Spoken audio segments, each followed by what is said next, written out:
Thank you for joining us on Coffee Break, brought to you by the Middle Alabama Area Agency on Aging, or M4A. M4A is a part of a network of 13 area agencies on aging that cover all 67 counties across the state. We are located in Alabaster, and we cover Blount, Chilton, Shelby, St. Clair, and Walker counties. We would love to find out how we can help your family today. For previous episodes of Coffee Break, feel free to check out our YouTube channel.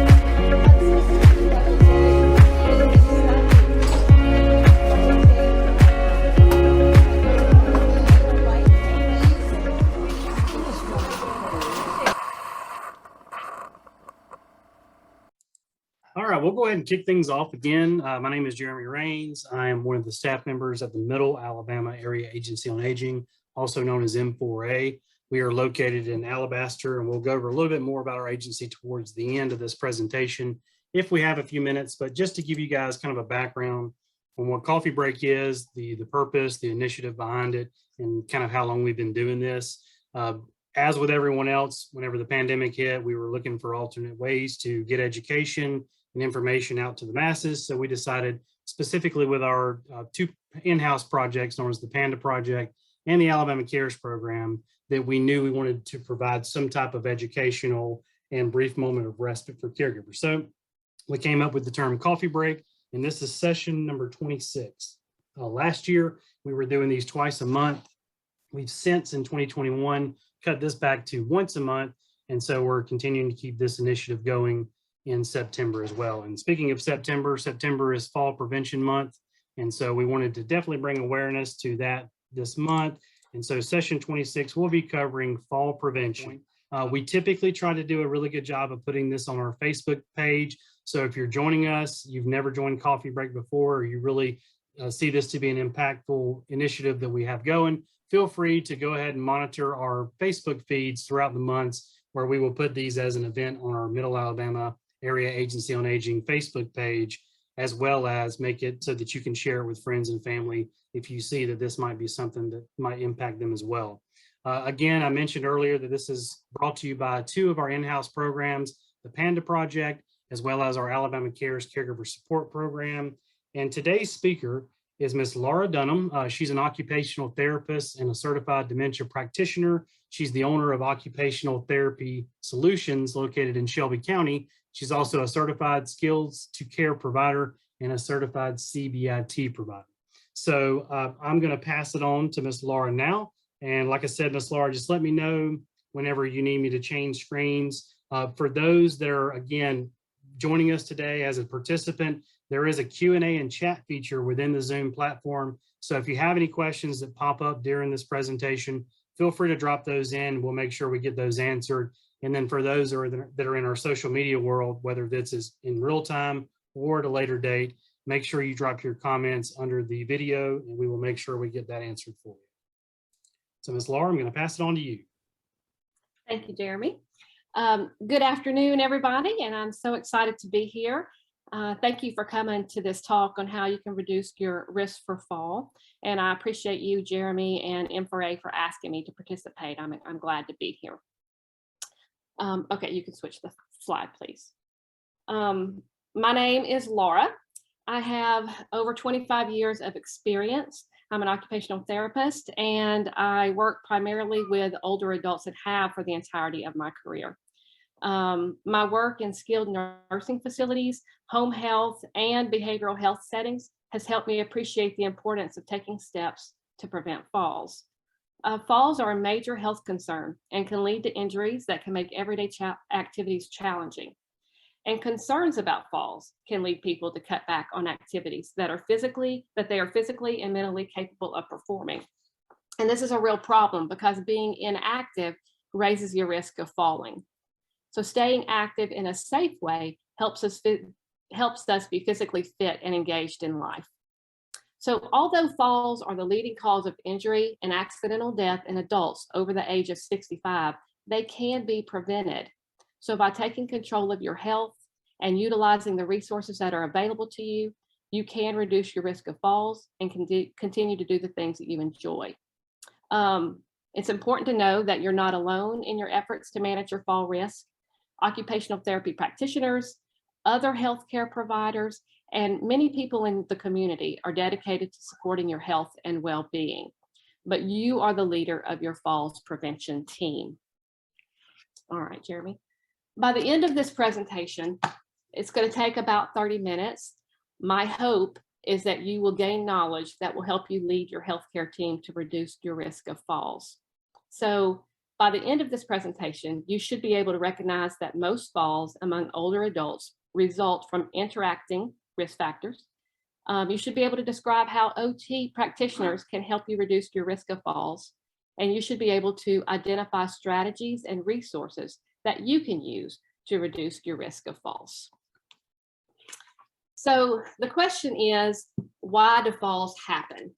So a fall may be the first indicator of an acute problem, like a cardiac arrhythmia, an irregular heart rate, or a fall may indicate a progression or an onset of a chronic condition, something like Parkinson's disease or multiple sclerosis. It could be related to changes in your medications or new medications. It may simply be a signal of the onset of age-related changes in our bodies, like changes in vision, or it could just be an accident, because sometimes just falls happen because of accidents. But in most cases, falls experienced by older adults are caused by several risk factors coming together and interacting. Okay, Jeremy. Fall risk factors are commonly placed into three categories. You have physical, behavioral, and environmental.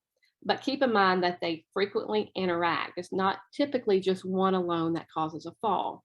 So physical risk factors are changes in your body that increase your risk for a fall.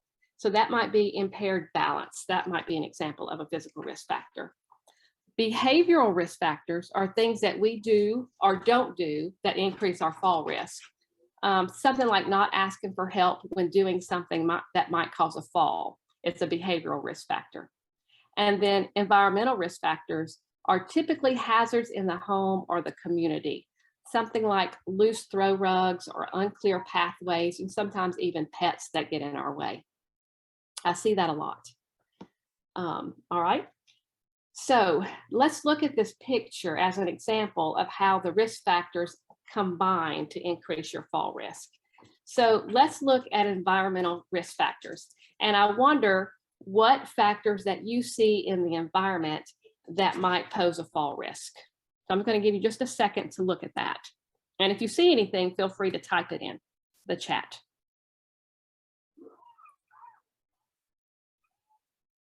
So environmentally, you see that the robe that she's wearing could easily get tangled up because the belt is untied and it's really hanging loose around herself.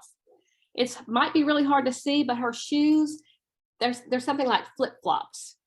And there's slide-ons. You're right, an unstable chair, the stool is not very steady.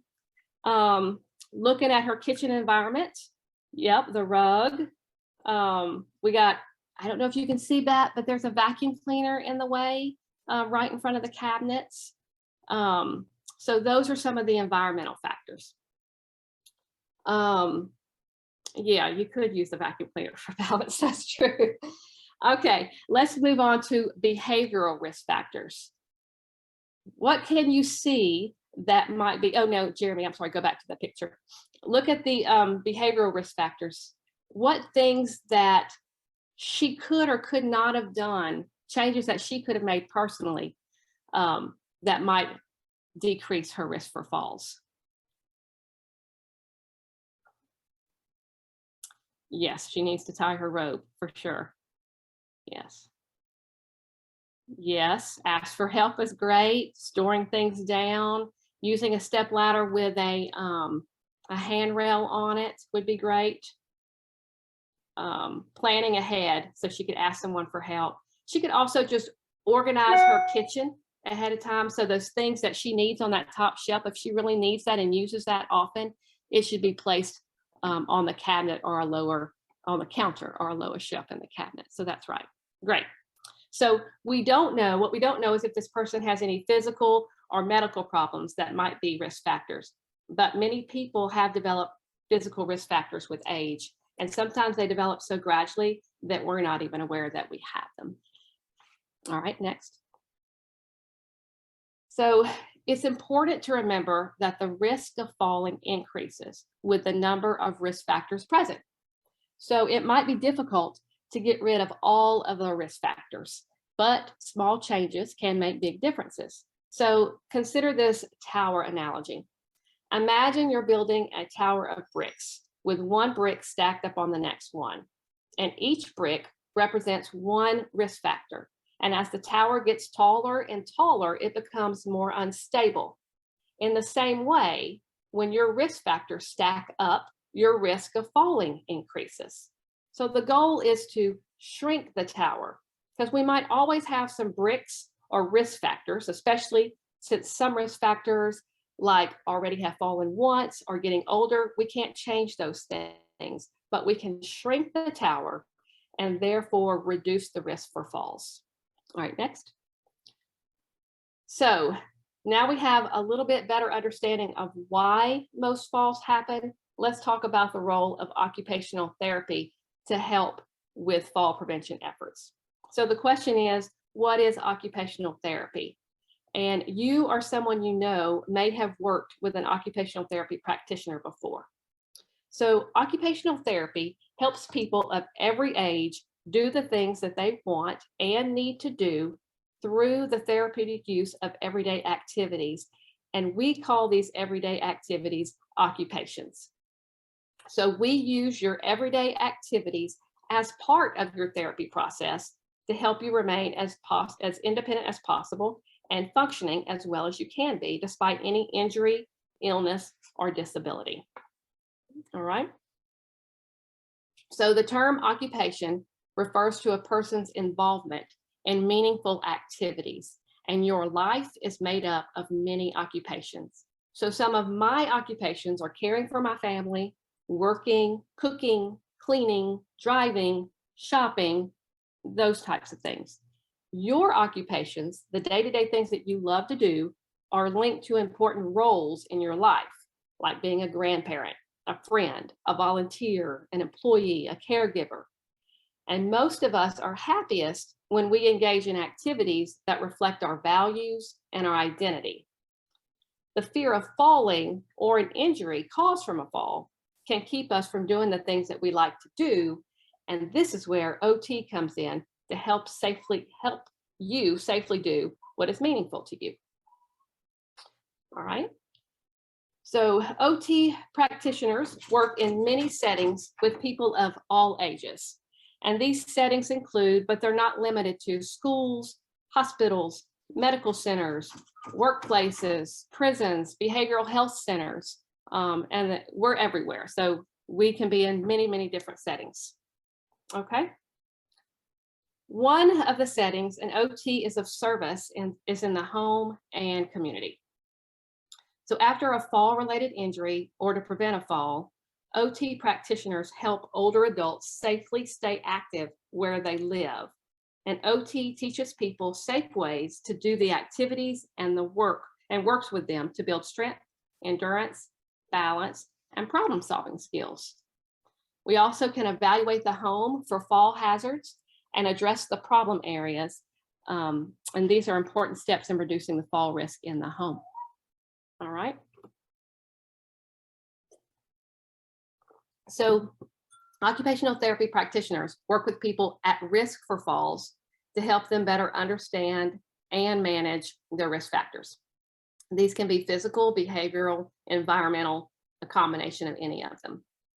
So for those with physical and mental changes that make it harder to do things, OT can be directed at improving skills and capabilities like strength or balance.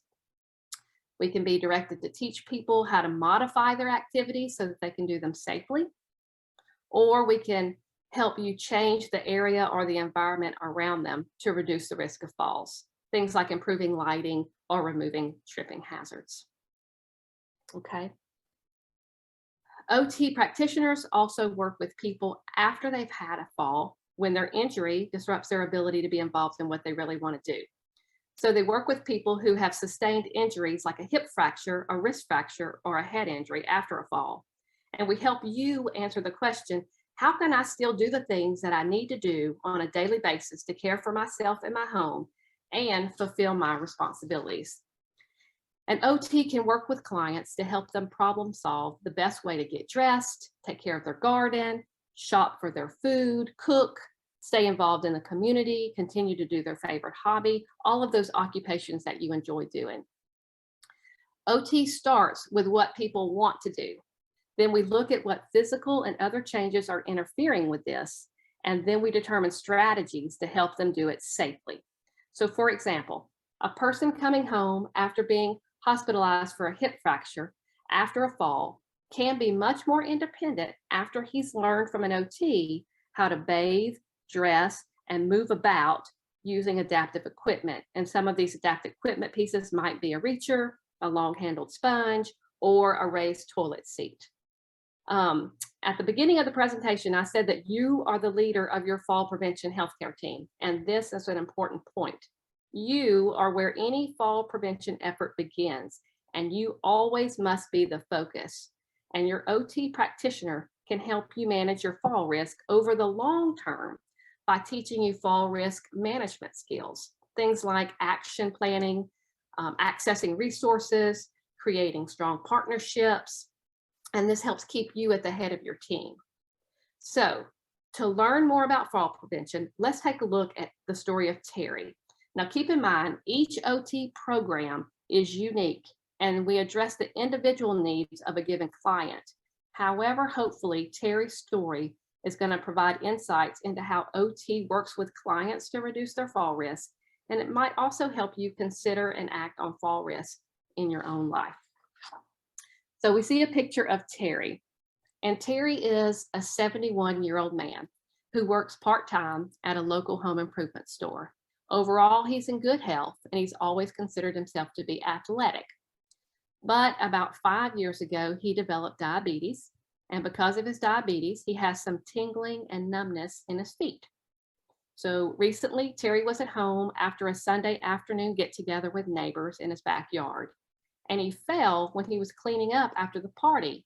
He was carrying a lawn chair down the steps to his basement, and he lost his footing on the last step, and he fell. Terry fractured his right wrist, and he was referred to OT by his doctor right after his cast came off because his wrist and fingers were stiff and swollen. His doctor also knew that OT could help prevent a future fall. All right, so Terry saw his OT in an outpatient clinic. You can go ahead with the slide. Terry saw his OT in an outpatient clinic, and her name was Kate, and she completed a thorough evaluation, and they worked together to form a plan to help Terry continue doing all of his daily activities and reduce the risk of future falls. Okay, so the first thing that we're going to discuss are the physical risk factors that Terry has, and we're going to start with his medications. So Kate asked Terry some questions about how he was managing his diabetes. She learned that Terry was taking insulin and several other over-the-counter meds, but he was not taking the meds consistently as directed. So she explained that it's not unusual for a person to use many different types of over-the-counter medications and prescription medications. However, these can sometimes interact and create health problems that increase the fall risk, especially if they're not taken as directed. So Kate told Terry that speaking with his doctor or pharmacist about his medications was essential in reducing his fall risk. She also explained the importance of staying hydrated, since medications can reduce your hydration level. And when that happens, it can lead to dizziness, confusion, or falls. She also suspected that his peripheral neuropathy, which is the nerve condition that causes tingling and numbness in his feet, was played a role in his fall. And she contacted Terry's doctor to suggest that he attend a diabetes management program in the hospital. Okay. So the next physical risk factor was vision, and Terry acknowledged that he had not had his eyes checked by an ophthalmologist or anyone in 3 years. And Kate explained that diabetes can affect vision and told Terry that by having regular eye exams and working with his eye doctor, he could take steps to preserve his vision. She also educated him on the importance of exercise and sleep and how they are very important to eye health, and emphasized that the key is to see the eye doctor on a regular basis. And so he agreed that he needed to see his eye doctor, and he wrote it down, and he said he would make an appointment. And also, because of his potential vision issues, Kate stressed to Terry the importance of having adequate lighting within reach throughout the house. And he mentioned that he sometimes struggles to reach the overhead lights in his living room. And so Kate suggested night lights and sensor lights, and then she reviewed where he might purchase them and put them and place them for optimal use. Okay. So after observing Terry perform a lot of tasks when he was in the clinic and administering a balance test, Kate shared her findings with Terry, and Terry confirmed what Kate was witnessing, which was that he was not steady on his feet. So it led to a discussion about balance. And Kate told Terry that a person can improve balance at any age. And then she provided him with balance exercises that he could do at home, and also ideas on how he could safely build his balance skills. She also told him about community-based exercise programs such as Tai Chi. And she told him that a lot of times the YMCA will offer those type of classes. And she encouraged Terry to talk to his doctor about signing up for one of those. And he promised that he would check at the Y about a schedule and contact his doctor. And then they planned on following up at the next appointment that they had together to see how that was going. All right. So we're going to move to environmental risk factors. So she provided Terry with a home safety brochure that was developed by the CDC, and which can be found on their website for free. And she talked to him to make sure that he understood the information. She talked to him about basic strategies to improve home safety, like clearing clutter from stairways and walkways, removing throw rugs, and using non-slip mats in the kitchen and the bathroom. And so he was very interested in the checklist of common hazards in the home.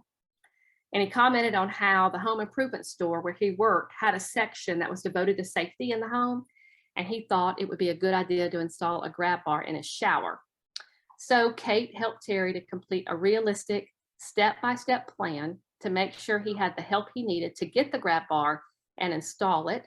And she also discussed the best location for the grab bar and talked to him about how to use it.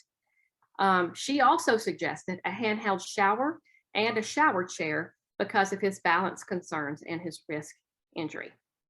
And so while they were talking, Terry mentioned that he had someone, a family member who lived alone, and he asked about in-home safety evaluations.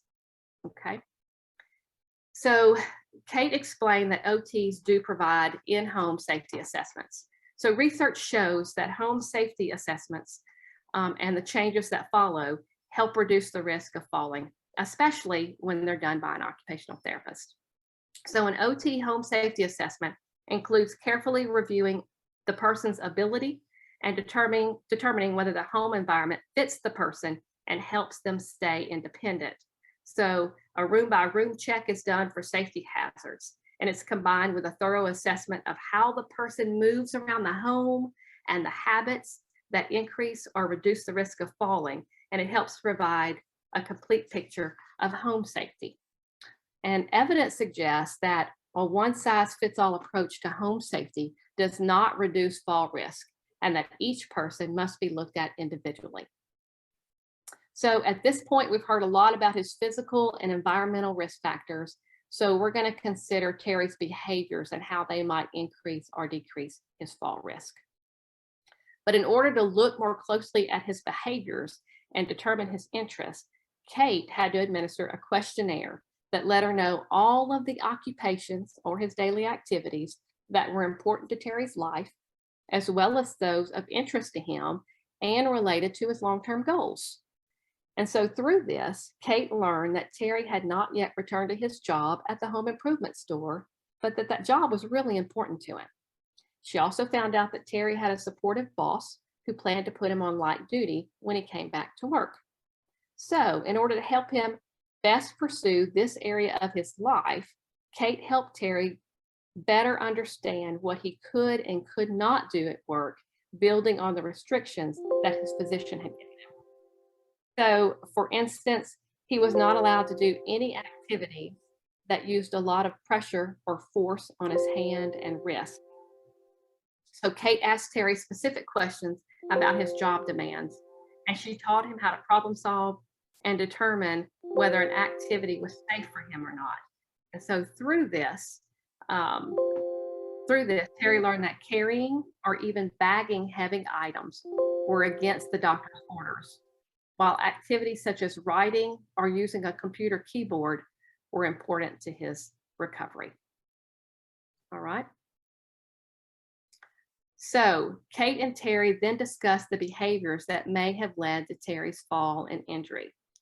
So is there any, I wonder, can you think of any alternative ways that Terry could have used to get the patio furniture inside without putting him at risk for a fall? If you remember, he was trying to carry it down the basement stairs. Any ideas from you?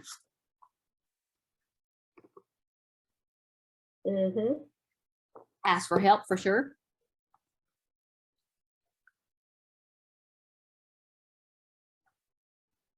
He could sell it on Facebook Marketplace. Yes. Absolutely. Find something more suitable. Use a dolly. For sure. He could have delegated it to someone else. He could improve lighting on the stairs. The light could have been an issue. He might not have really been able to see where his footing was. He could have used the rail on the stairs. He could actually even put the chairs in a different location, somewhere that's easier to access than the basement. So that's great. Y'all did great. All right. Next slide, please. So Terry learned that carrying large objects while walking downstairs is something he should not attempt to do, especially since the sensation in his feet had been affected by his diabetes. So with Kate's help, he determined that he still could do other things. He would not have had any trouble carrying light folding chairs down the basement stairs because he still could have had an arm free to hold on to the handrail.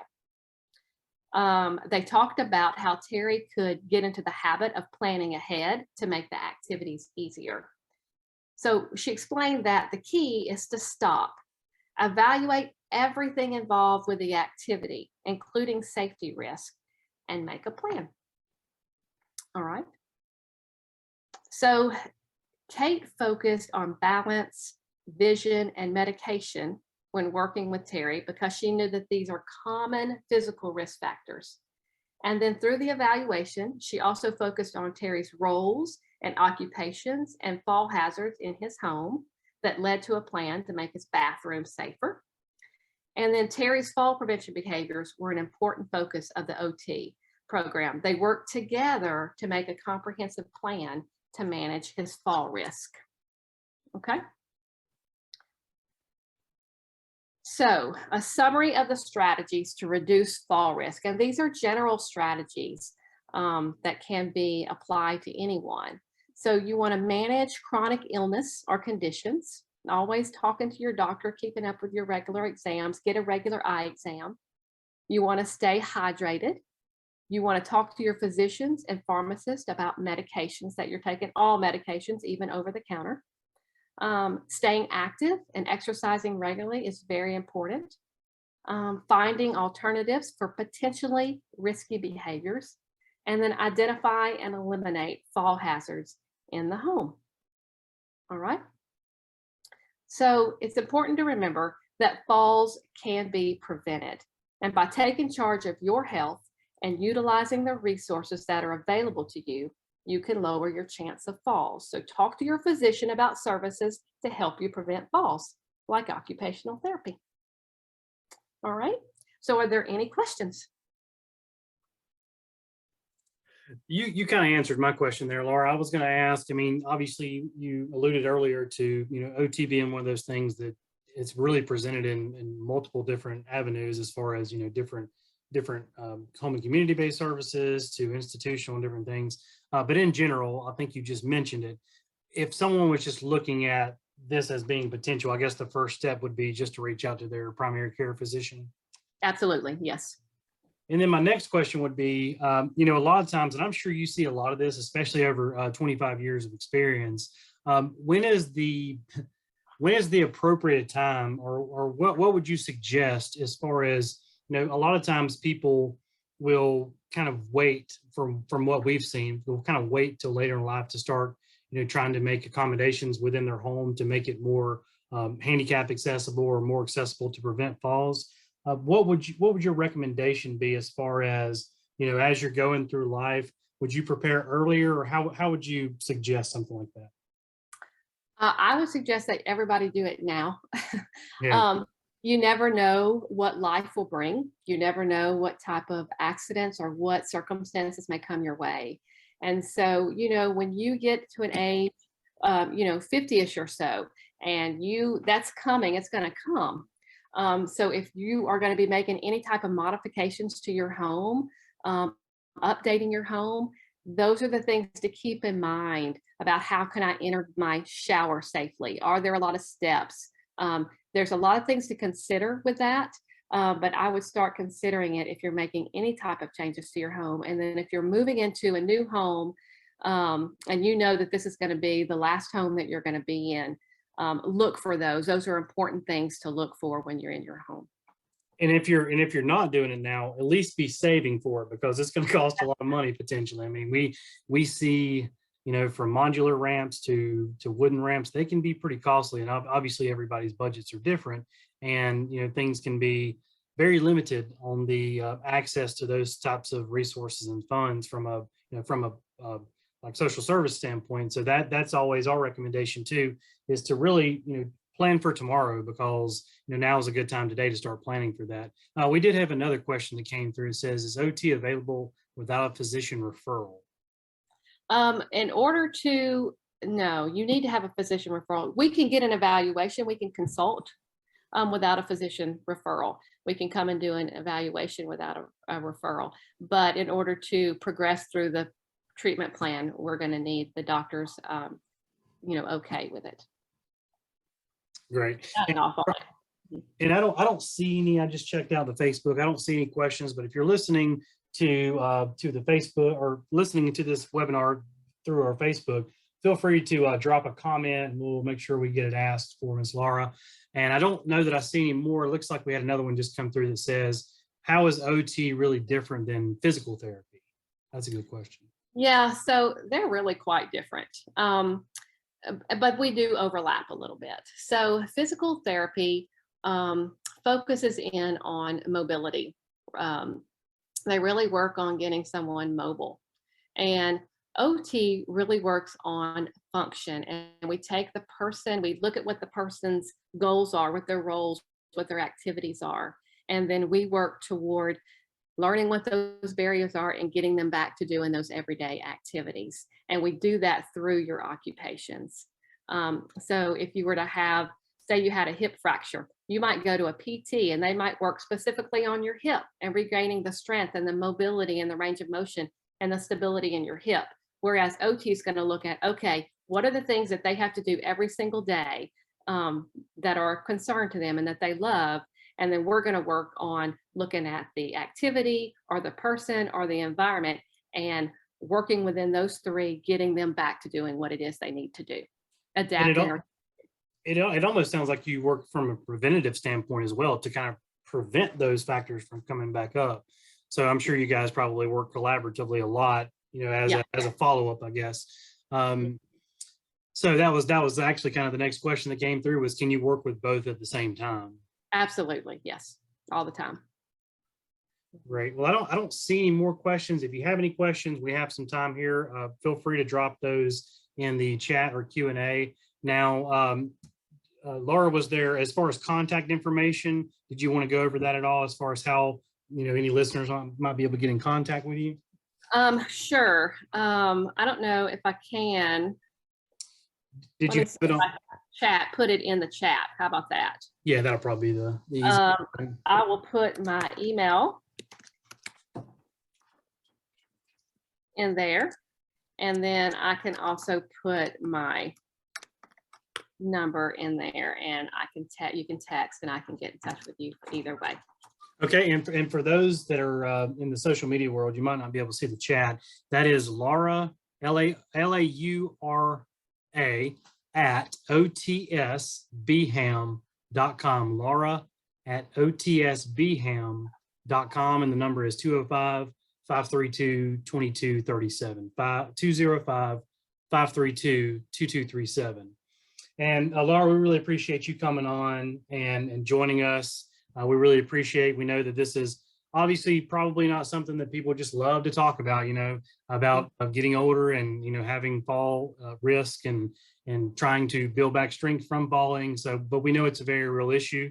And we know that especially during the month of September, we always want to, shed some light on that. And we thank you for bringing your knowledge. And we look forward to definitely having you back on the coffee break, because we know this is very valuable information to not only protect individuals, but like you said, promote independence and to make sure that people can live in the communities of their choice as safely as possible as well. Absolutely, Jeremy. Thank you so much for having me. Thank you. All right, so now, again, if you have any questions, even after Ms. Laura is done here, make sure that you drop those on the, put them on the comment section under the video, either from the live standpoint or from the posted version that we do later on, but you can also drop those here within the Zoom webinar through the chat and Q&A. So we're going to move on to M4A, just a little bit of information about who we are, what we do, and our mission is probably very similar to Ms. Laura's in that we'd like to promote, again, the independence and the safety and health of those that live within the communities, and we want to promote that freedom of choice of what communities they live in. And of course, anytime you can promote independence and safety, that's going to be the best way to approach that. So M4A and specifically is a part of a network of 13 local area agencies on aging. We cover the entire state of Alabama, all 67 counties. And our overall mission is to age in place within the community. That's kind of the mission of the aging network for our state. Now, these types of services that we provide are offered all across the United States. They may be labeled differently, say in a couple of states over, or they may have a similar name, but it's based on that state's criteria as far as how they name their program. But we mostly receive the same funding for our what we call core services. So this is our network for the state of Alabama. We have mostly the same core services, especially within our state, and they're mostly called the same programs statewide. So a little bit more about M4A. Our specific mission is to empower individuals, people living with disabilities, and their caregivers to self-advocate as well as live independently and safely in the communities of their choice. And our tagline and motto and the words we live by every day are assisting all ages at all stages. Primarily the counties that we cover are Blount, Chilton, St. Clair, Shelby, and Walker, but we also cover Jefferson County for our senior employment program. Now, the way that it works for us, by nature, we are what's called an aging, we're an aging and disability resource center, like you see there. We have a specific group that we call ADRC that will take calls. They do what's called a full benefit screening to see what services you or your loved one might be eligible for. They serve as a single point of entry to the long-term care services and even some of our temporary services to provide that support system to promote, again, that independence, that safety, and that health for those that live in the community. Now, we do consider ourselves to be a resource center, like you see there. So, if it's something that we don't provide, we also try to locate resources within our community. So if it's, for some reason, something we don't provide, we will definitely try to find resources to help in your situation. We try to help everyone that calls. So just keep that in mind. Now, we also, the usual way of making a referral to M4A was typically through, in person coming to our office. We're in Saginaw between Calera and Alabaster on Highway 31. We traditionally had people that come by our office. We also have a lot of people that call, email in, things like that. But we've also opened up a digital version now that you can visit on our website. There's a screenshot of our main homepage, and you see there where it says make a referral or get help. You can click whichever one is applicable for your situation, or you can just simply go to m4a.org/referral, like you see there at the top. And that's going to take you to the make a referral page. You can punch in the information that's applicable to the situation that you're calling on behalf of, even if it's yourself. And this will definitely help out our program specialists with the ADRC program to be able to, go ahead and get the ball rolling, get the information that they need so that they can get you services as quickly as possible. So some of our core programs that we talked about, again, these are offered statewide in some form or fashion. We have things that range from nutrition services through our elderly nutrition program. We've already mentioned the Alabama Cares program, which is our federally funded caregiver support program. We also have programs that assist with medication assistance, insurance counseling. Now is the time of the year that open enrollment is about to start happening. So this is a good time to call us to talk about Medicare plans and what's covered where, and try to get a non-biased approach to the best plan that covers you and your loved one.